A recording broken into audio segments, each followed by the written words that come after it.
14 Februari baru pertama kali nelpon, itu pun urusan gereja, urusan CG dan SPK. 1 bulan lebih berapa sih? 10 hari. 10 hari komitmen. Iya, betul. Juga pernah, satu waktu, ya suka sama cowok ini, ya suka sama cowok yang lain gitu. Sehingga saya waktu itu berjanji, nikah nggak apa-apa. Ini bukan nyombong, tapi cerita ini ya. Yeah. Ada yang suka, terus saya kok nggak mau. Ada yang suka sampai nggak mau. Ada yang saya suka, tapi saya patah hati sampai berdarah-darah. Berapa kali sih patah hati? Digaungkan nggak yang namanya itu LSD gitu ya. Apa itu singkatannya LSD? Love, Sex, and Dating. Gitu ya.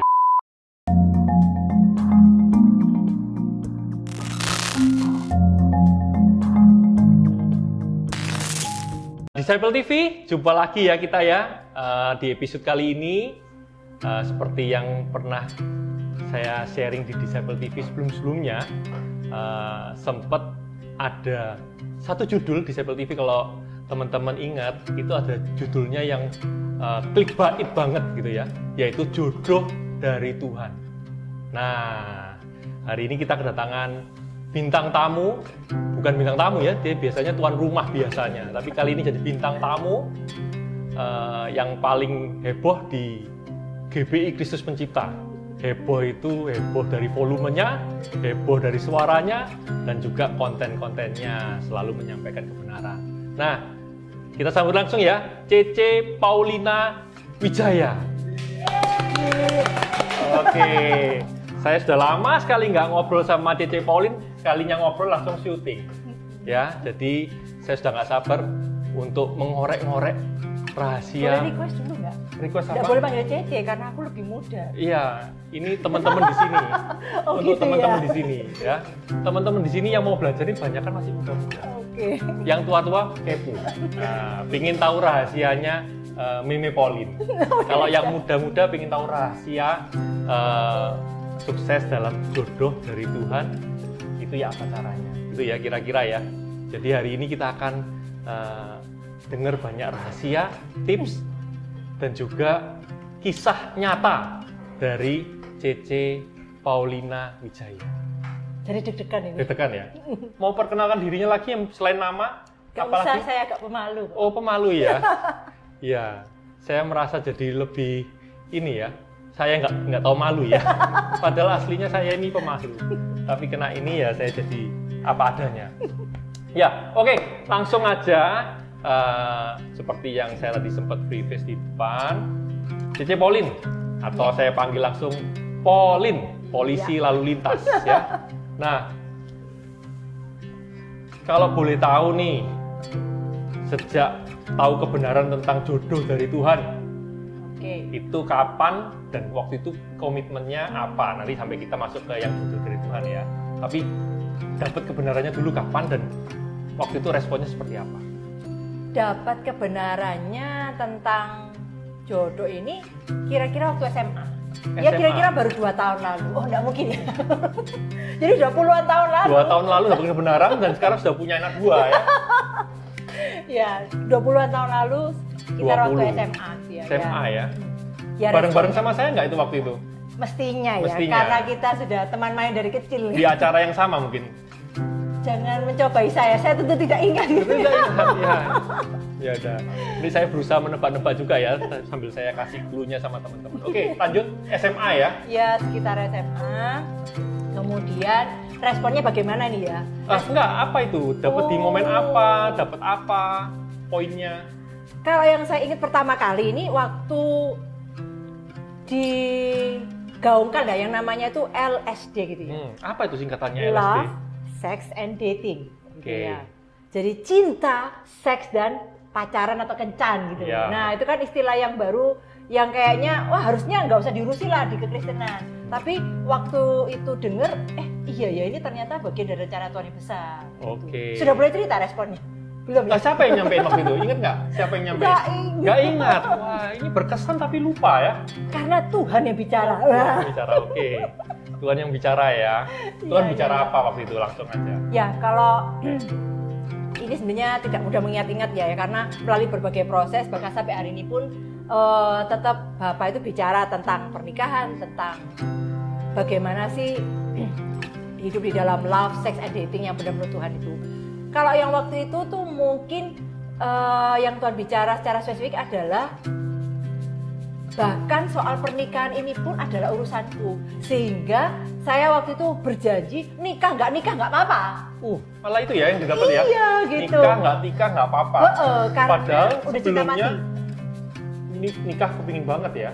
Sebelumnya ya sangat sering jatuh cinta. Saya jatuh cinta dari kelas 5 SD. Wah, sama guru. Enggak. Untungnya sama teman sebaya. Banyak loh yang kasus seperti itu kan. Terutama di figur bapak, figur orang di drama, di drakor, jadi sering gitu kan. Dan itu menyedihkan sebenarnya kan karena hubungan guru dengan anak jadi kayak tercemari gitu. Tapi kalau saya enggak. Ya, kita enggak bahas itu ya. Betul. Oke. Nah, saya sama sesama 5 SD. Ya. Terus dan setelah itu ya banyak lah jatuh cinta terus. Merasa bahwa wah seneng kalau ada yang merhatikan, pingin pacaran. Oh ini juga dari 3 SD bahkan saya sudah baca komik judulnya ini Candy ya. Candy. Saya juga baca. Kenapa ada pria setampan ini baca Candy? Punya cici saya ya. Nggak punya bacaan. Nah jadi waktu baca itu saking menghayatinya percintaannya mereka kelas 3 SD nih. Bisa sampai nangis-nangis. Jadi pengen lah punya yang seperti itu. Tapi setelah tahu kebenaran itu, saya bilang nikah itu ternyata bukan fokus hidup ya gitu. Kalau nikah benar-benar dalam rencana Tuhan, kalau enggak pun saya ini sudah utuh, sudah full gitu loh, sudah bahagia. Jadi full ya, dapatnya seperti itu ya. Nikah nggak apa-apa, itu yang saya highlight. Oke. Terus kemudian kapan nih mulai sadar ternyata Tuhan pengen nikah nih? Tadi kan nikah nggak apa-apa nih, terserah Tuhan. Nah ternyata sekarang menikah nih buktinya.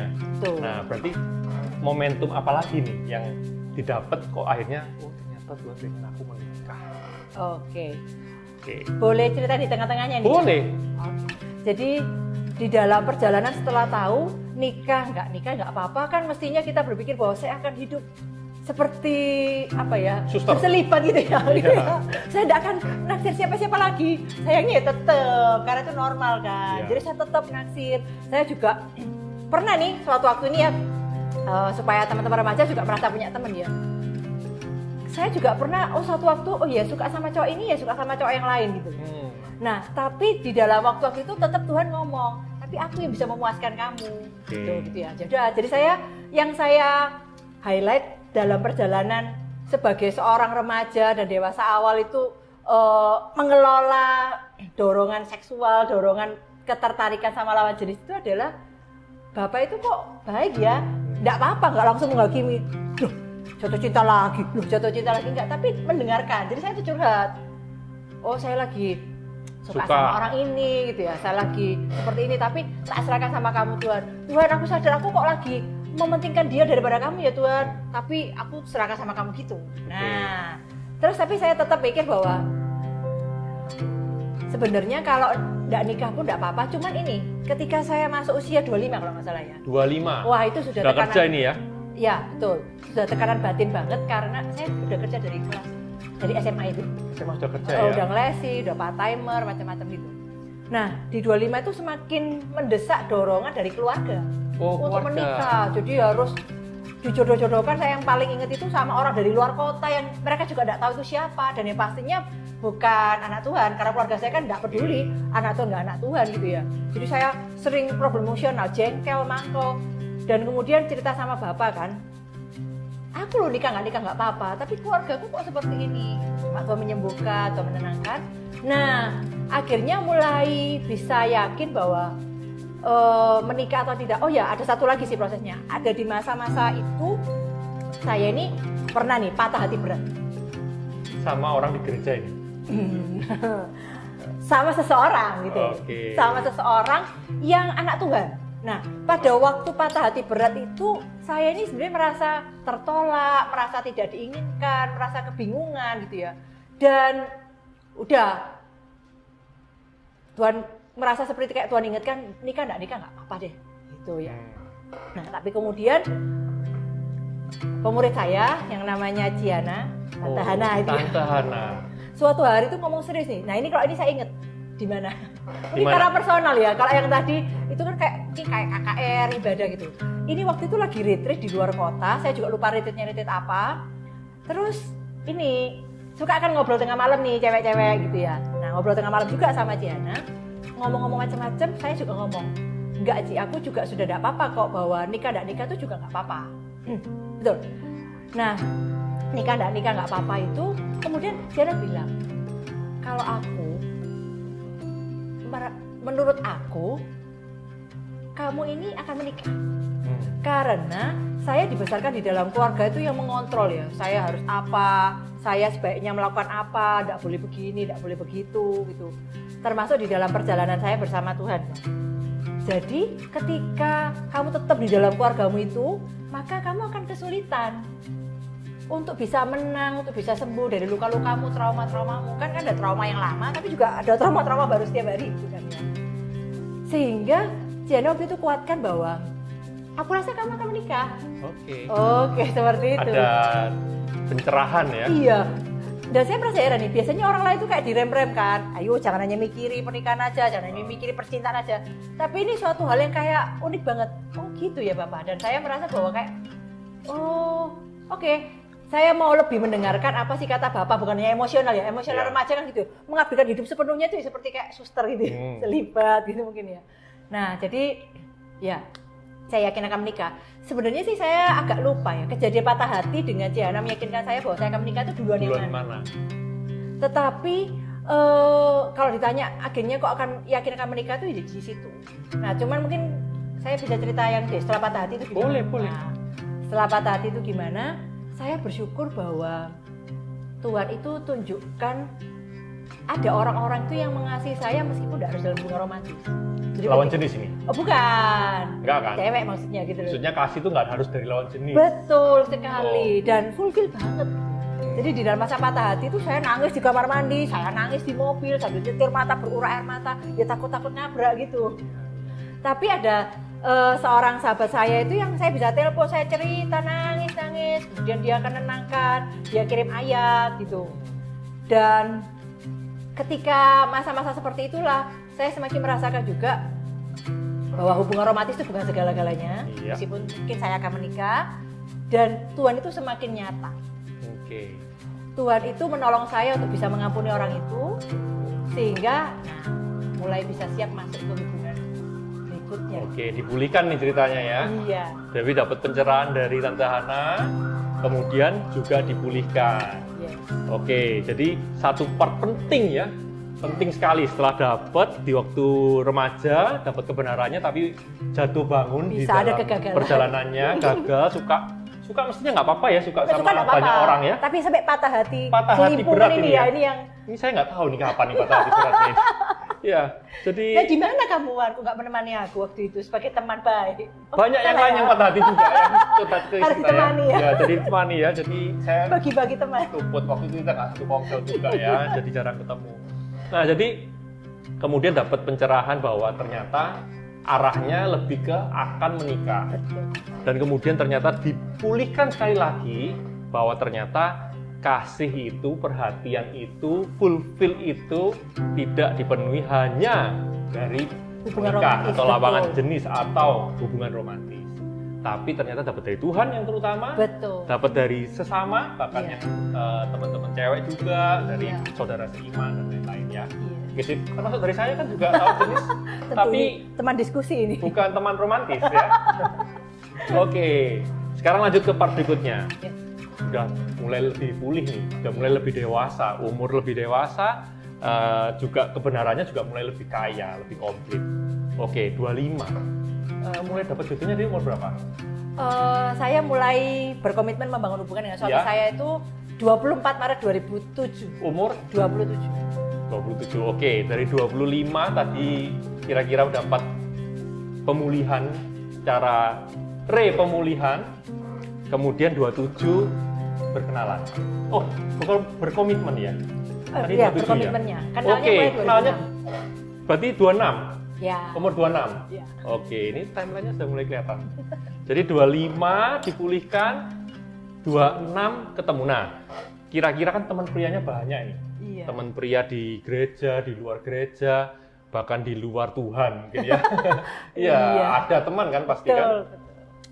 Kemudian di antara yang ada ini tadi ini kok sampai akhirnya yang satu ini yang eye catching ya, mungkin menarik perhatian dan doa dan iman dan hidupnya itu ketarik ke satu orang ini.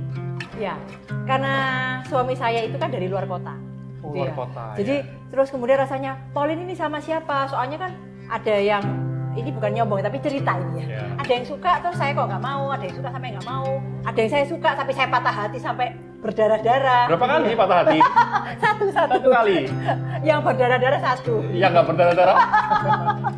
Ya. Nah, terus kemudian jadi waktu ada si dari luar kota ini, saya merasa bahwa ini kayaknya kayak lagi dijodoh-jodohkan ini sama saya gitu. Oke, siapa itu? Ada teman-teman? Iya betul teman-teman. Di gereja? Tanya suami saya apa tanya temennya?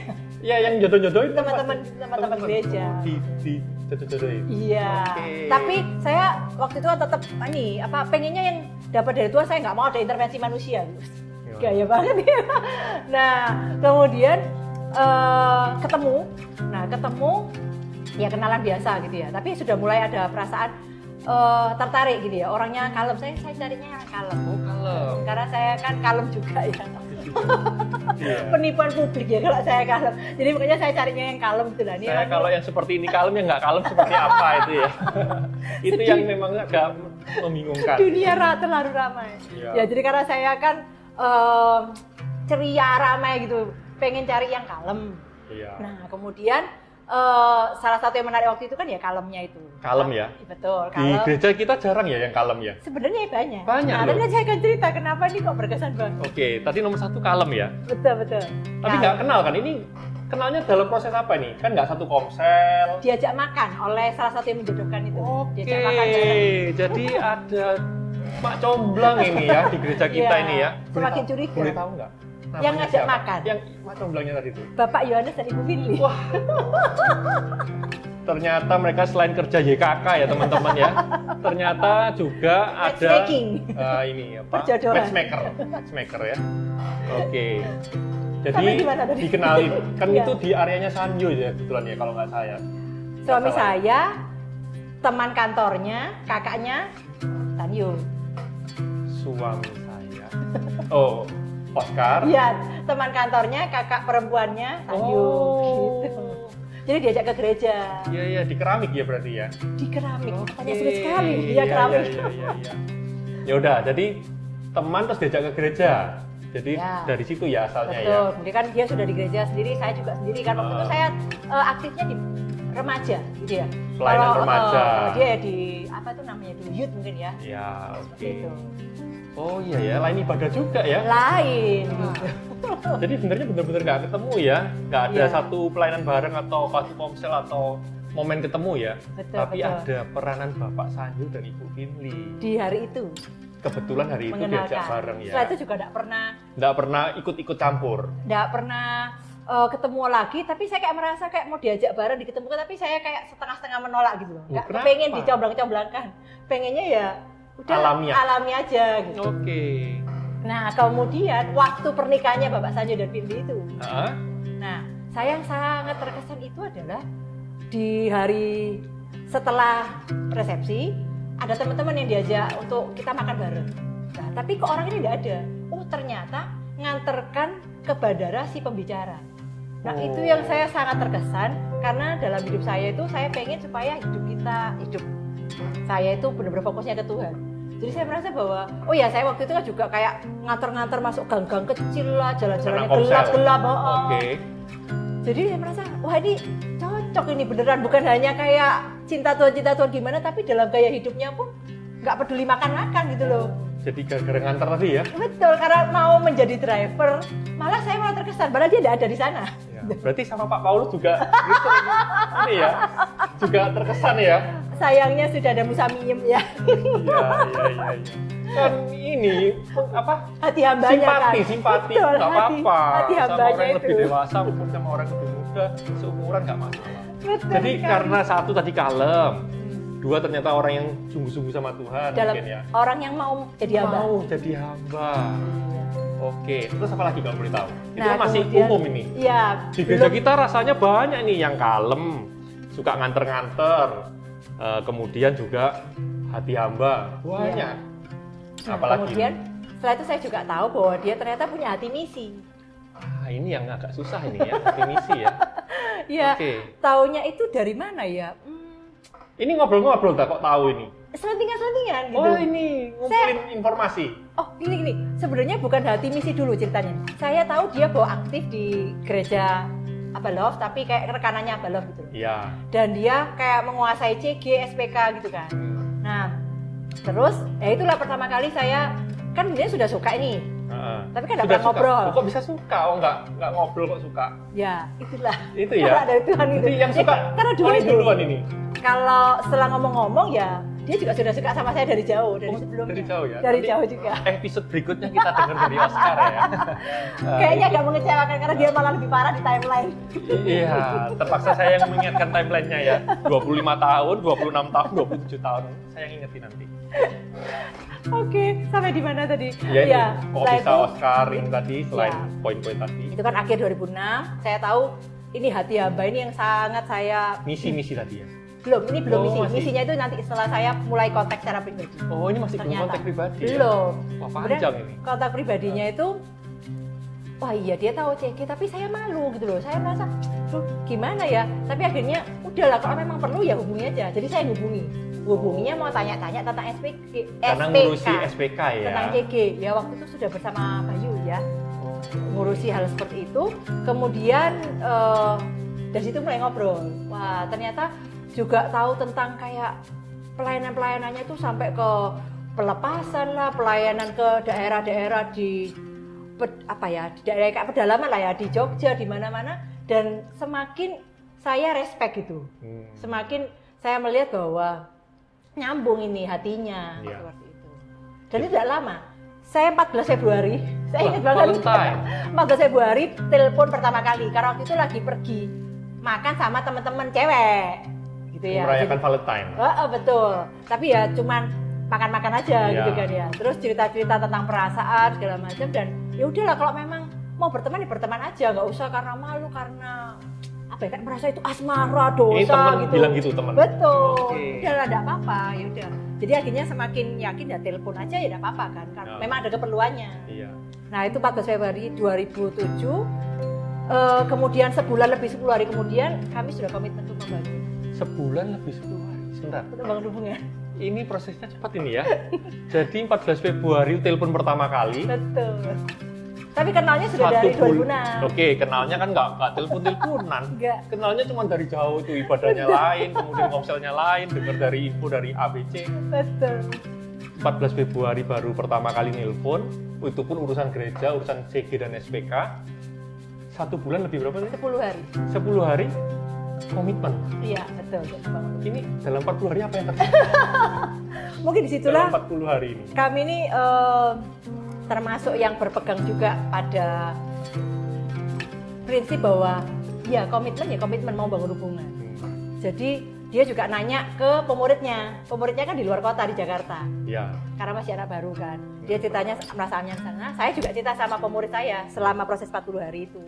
Kemudian jadi juga intens ya, 40 hari ini cukup. Telepon gitu. Wah. Kalau pergi, mungkin pernah pergi. Pernah juga Bapak Yohanes dan Firly menemani. Juga ada sahabat saya yang waktu saya patah hati itu bersama suaminya itu waktu itu masih pasang ya, calon suaminya itu kita juga pernah pergi bareng, tapi yang seringnya memang lewat telepon selama 40 hari itu. Dan prosesnya yang menurut saya penting itu adalah cerita ke pemurid saya, dia juga cerita ke pemuridnya. Jadi prosesnya ini didoakan dan dibantu. Meskipun kelihatannya berdua, tapi ternyata nggak berdua. Betul, ada orang-orang lainnya. Ternyata beramai-ramai. Betul sekali. Iya. Dan di 2007 itu, di hari itu dia pengen ngajak ngomong serius, tapi kan kayaknya saya udah kerasa gitu. Terus kemudian telepon, ya terus pengen untuk komitmen bangun hubungan. Seperti itu. Iya. Dan saya juga bangganya juga karena tidak lama setelah itu, ayo kita ngomong ke papa mamamu. Mu. Ya saya, bukanmu. Iya, mu yang mana? Iya maksudnya. Papa mama saya nggak ikut-ikut. Calon suami saya waktu itu ya sekarang suami saya, kita sepakat ngomong ke papa mama saya. Wah, jadi ya apa yang kayak di film-film itu kenyataan gitu. Dia datang ke rumah saya, kemudian ngajak ngomong, tuh, Ai saya ini mau bangun hubungan sama nama rumah saya kan Alin gitu ya, sama Alin. Nah, just heran mungkin bapak mama saya ini orang dari mana ini ngomongnya. Cowok pertama kali, pertama ini ya. Apalagi pakai cara kayak gitu kan. Ya, akhirnya datang dan kemudian Pak Mama gimana nih responnya? Apa Mama sebenarnya kalau saya ini ya mereka seneng aja. Mereka ya tidak peduli saya dengan siapa, kan saya yang tadi cerita mau dikenalkan dengan orang yang dikenal itu ya. Oh pokoknya ada jodohnya dan kelihatannya orangnya baik, datang ke sini gitu kan. Ya. Jadi ya responnya baik gitu. Tapi mungkin dia tidak nyangka bahwa ini ini serius menikah, pada ya nggak kepikiran. Seneng anakku punya pacar gitu aja. Oke, seneng ya. Selisih berapa sih umurnya? 3 tahun. 3 tahun. Oke, berarti Oscar waktu itu sekitar 28, 29, 30. 77 ke 2007 30. Hampir belum 30, belum ulang tahun. Hampir 30 ya. Jadi akhirnya komitmen dan kemudian jalaninya tetap dalam komunitas ya tadi ya. Karena memang beda kan. Beda ya. Jarang nggak pernah bareng ya. Jarang berinteraksi gitu kan. Jadi tetap dalam pelayanannya sendiri-sendiri. Betul. Tetap, tapi kualitas hubungannya tetap terjaga ya, karena ada orang-orang lain di sekitar yang membantu jadi spy mungkin ya. Orang seperti ini gitu ya. Oh ya, waktu pertama kali ketemu sama mamanya calon suami saya waktu itu, ya ngajak teman-teman beramai-ramai ke luar kota, ke Solo. Jadi ya seru lah pokoknya, kita merasa ditemani gitu. Saya ini kok nggak pernah diajak ya, Mas? Jadi nanti jadi teman romantis dong. Prosesnya? Teman cewek diajak. Aku tuh Sanjo, saya juga. Ya makanya harusnya punya teman sekerja. Jadi banyak yang saya aja nggak tahu, apalagi teman-teman ya. Jadi memang ceritanya ini begitu nggak biasa dalam proses yang singkat tadi, tapi kualitasnya bisa terjaga. Nah itu nanti tips-tips lebih lanjut bisa tanya sama Cece Pauline ya. Kalau teman-teman lagi ada pergumulan masalah seperti jodoh, seperti menjalin hubungan, seperti menemukan. Nah itu bisa dengan PKS masing-masing maupun dengan Cece Pauline. Silakan. Ya, oke, sudah ketemu, sudah komitmen, yakin nih, sudah mantap ya? Betul. Mantap ya? Betul, karena kayak sudah yakin bahwa ada karakteristik yang tidak semua anak Tuhan, cinta Tuhan tuh seperti itu. Yang hamba dan misi. Oke. Kejiwa-jiwa. Itu ya. Oke, sekarang ya. Ternyata setelah dijalani saya yakin dan percaya tidak seindah di film-film. Betul.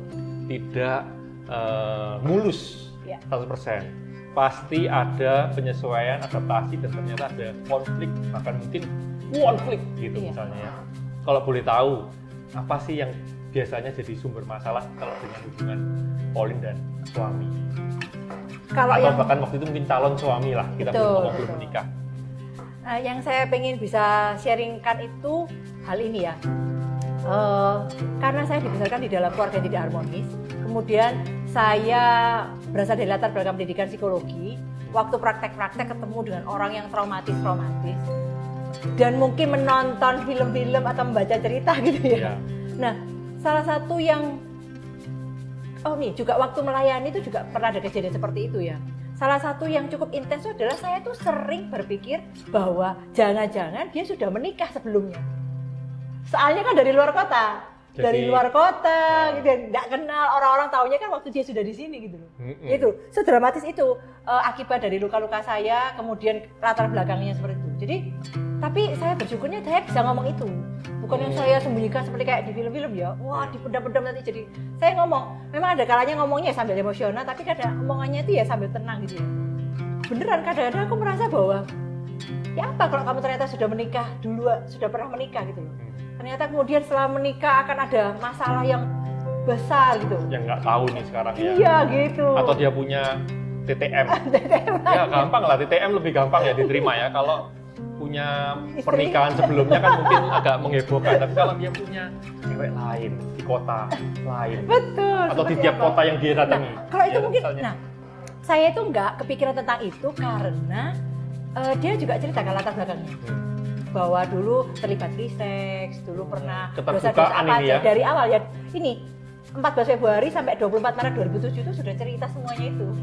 Saya juga cerita patah hati saya yang habis-habisan itu ya di periode 40 hari itu.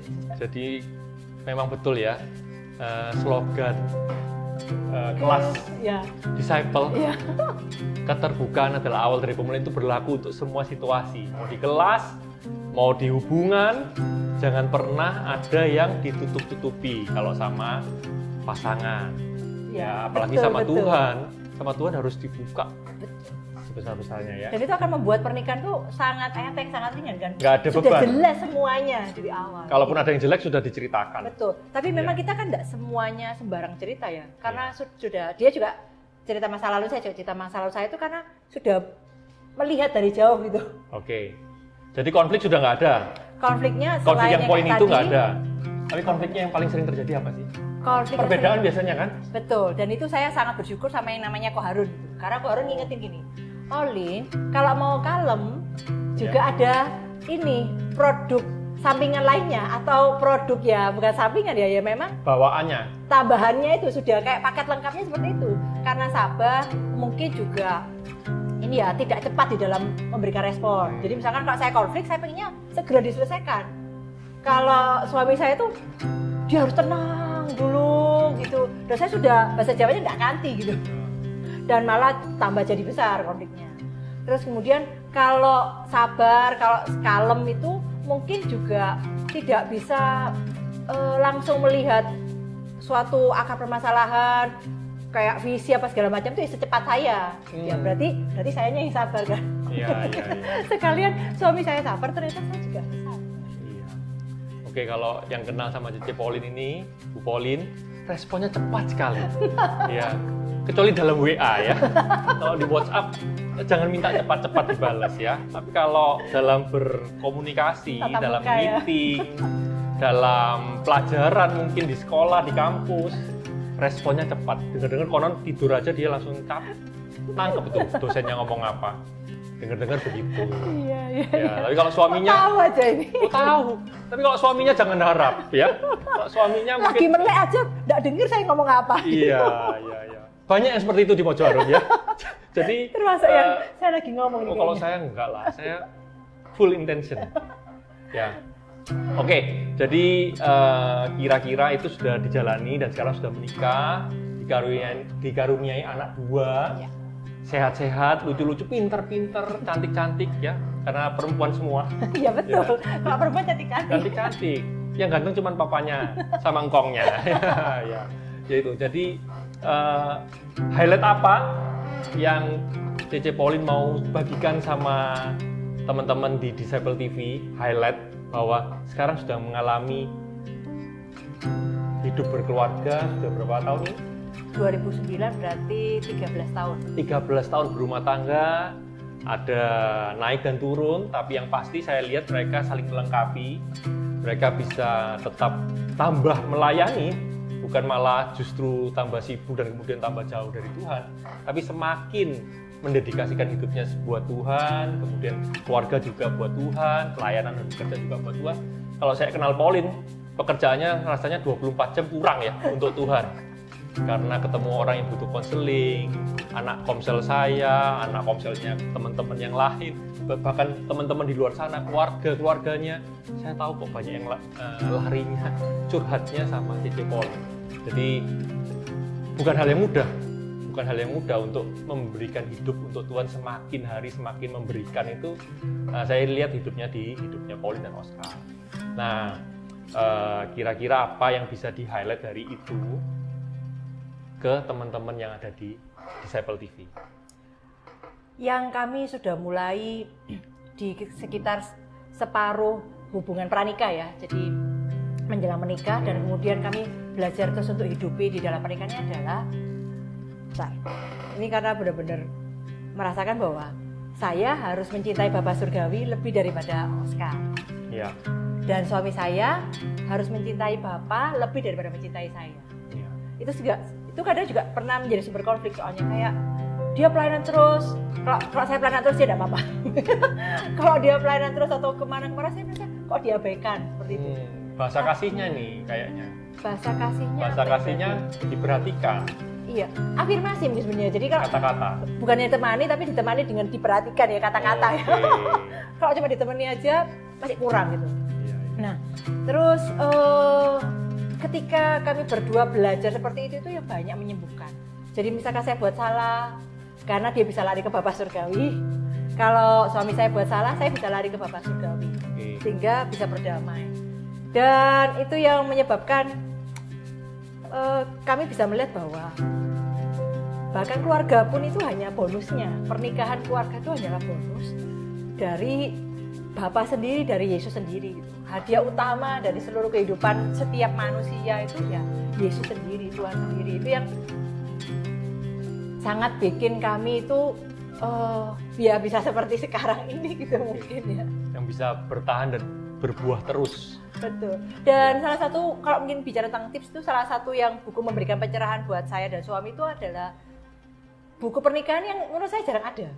Karena itu menekankan ke apa isi hati Tuhan dan bukan ke tips pernikahan yang berhasil. Judulnya itu Pernikahan dalam Terang Kekekalan. Yang ngarang ini Francis and Lisa Chan. Dan mereka berdua ini suami istri yang menurut saya menjadi contoh gitu di dalam. Dan anaknya banyak loh, biasanya kita anak dua aja sudah sumber konflik kan ya. Tapi mereka juga anaknya banyak, ada adopsi juga. Tapi karena fokusnya itu selalu kembali ke Tuhan, maka pernikahan mereka bukan menjadi kayak anak ada ya pelayan Tuhan, yang malah pernikahannya kacau banget.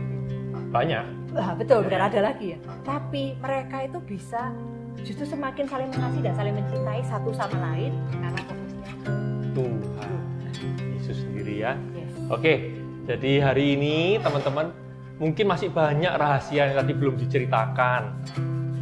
Siapa si X tadi, siapa si Y tadi ya, siapa si teman tadi. Banyak ya sebenarnya. Ini kesempatan sebenarnya, cuma waktu kan nggak bisa semuanya diceritakan di sini.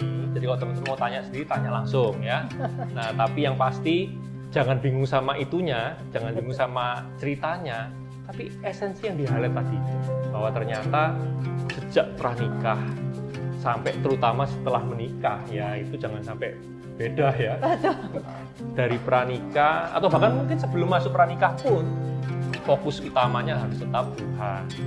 Karena Tuhan yang tidak pernah berubah ya. Tidak pernah berubah. Jadi kemarin hari ini sampai selamanya sama, jadi kita bisa merasa aman banget di dalam pernikahan, bisa utuh. Nah itulah malah bisa tidak saling nuntut. Iya, iya. Oke, jadi prosesnya seperti apa? Tarik mana yang harus penting? Contohnya yang di-highlight itu penting. Kalau 40 hari tidak harus 40 ya. hari itu jangan ditiru ya. Itu harus. kasus khusus 40 hari ya. Tapi sekali lagi kalau dijalani dengan benar, saya selalu mengajarkan orangnya benar apa enggak, tepat. Caranya benar apa enggak, caranya tepat. Timingnya tepat. Kalau caranya orangnya sudah betul tapi caranya salah ya percuma. Kalau orangnya betul, caranya betul tapi waktunya nggak tepat, ya juga salah. Tapi kalau tiga-tiganya tepat, ya kayaknya itu jodoh dari Tuhan. Yes. Seperti yang dialami oleh C.C. Pauline. Oke, sekian Disciple TV kita edisi sharing dari C.C. Pauline. Kita jumpa lagi di Disciple TV berikutnya. Oke, Disciple TV ada berkat di balik pemuritan. Tes.